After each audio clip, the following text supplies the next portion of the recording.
Nagbabala ang mga otoridad sa Tagum City, Davao del Norte matapos nakawin ang sako-sakong industrial cassava mula sa isang sakahan sa Barangay Pagsabangan. Ayon sa Tagum City Agriculture Office, tinatayang nasa 10 sako ng cassava o kamoting kahoy ang ninakaw noong Abril 20 at 21 na may kabuang bigat na 600 kilo. Ang naturang uri ng cassava o mano ay para lamang sa industrial na gamit at hindi ligtas kainin ng tao. Paliwanag ng Kagro, ang industrial cassava ay may mataas na level ng hydrocyanic acid o cyanide na maaaring magdulot ng pagkalason, pinsala sa utak at maging kamatayan kung hindi maayos na naproseso at nakain ng tao.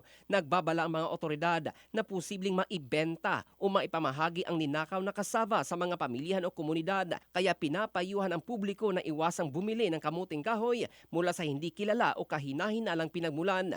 Kaugnay nito, nagsasagawa na ng investigasyon ang mga kinauukulang ahensya upang matukoy ang mga responsable. Hinikayat din ang publiko na agad magulat ng anumang kahina-hinalang bentahan habang pinaaalalahanan ang mga magsasaka na paigtingin ang seguridad upang maiwasan ang kahalintulad na insidente.